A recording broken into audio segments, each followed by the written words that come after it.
so far, the Ukraine has fought a defensive battle, trying to hold ground against the Russian assault. It has been very successful in doing that, and now the time has come to retake that lost ground. And you just can't do that with infantry operating on foot or in unprotected vehicles.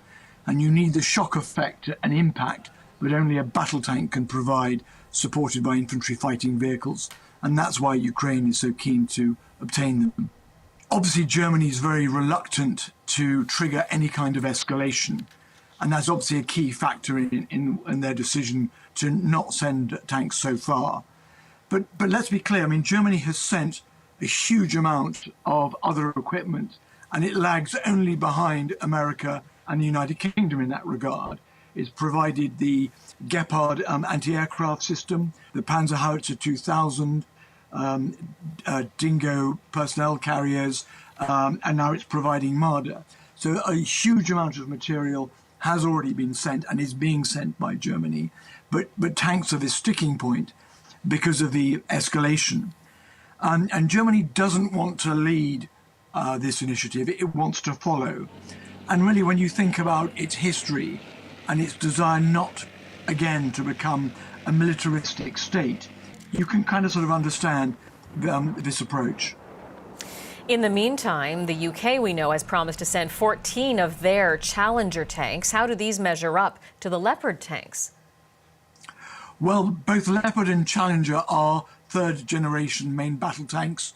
They were developed in the early 1980s and fielded at the height of the Cold War. Unfortunately, Challenger has not been upgraded, whereas Leopard has. So Leopard today is probably quantifiably better than Challenger. However, both tanks are considerably better than anything Russia has fielded in Ukraine. Earlier this week, Canada made its own announcement about providing Ukraine with Senator armored personnel carriers. From your perspective, how will they help Ukraine's military right now? Well, another useful addition.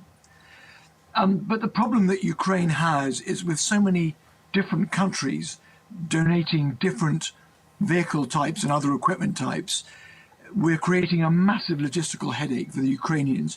Now, how do you manage these micro fleets? Very hard.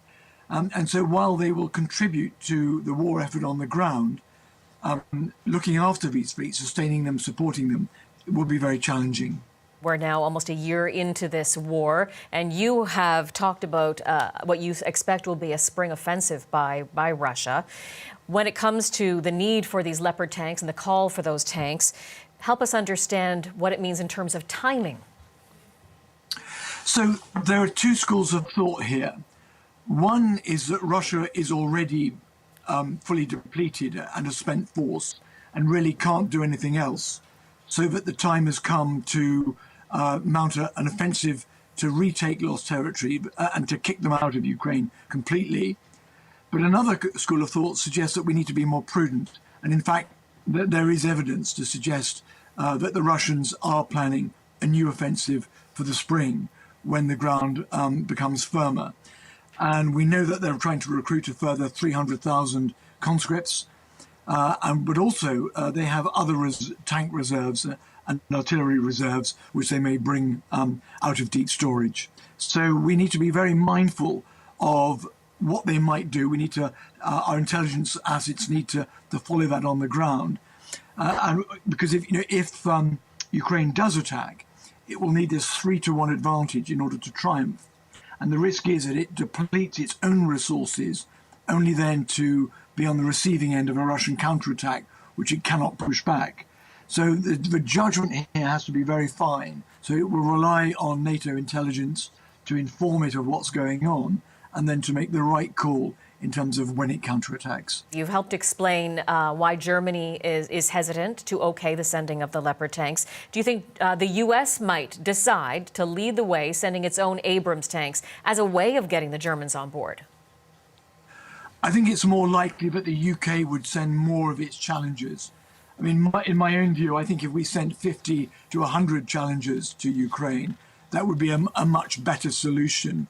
And that would encourage the Germans to do likewise. And they wouldn't be seen to be to be leading that.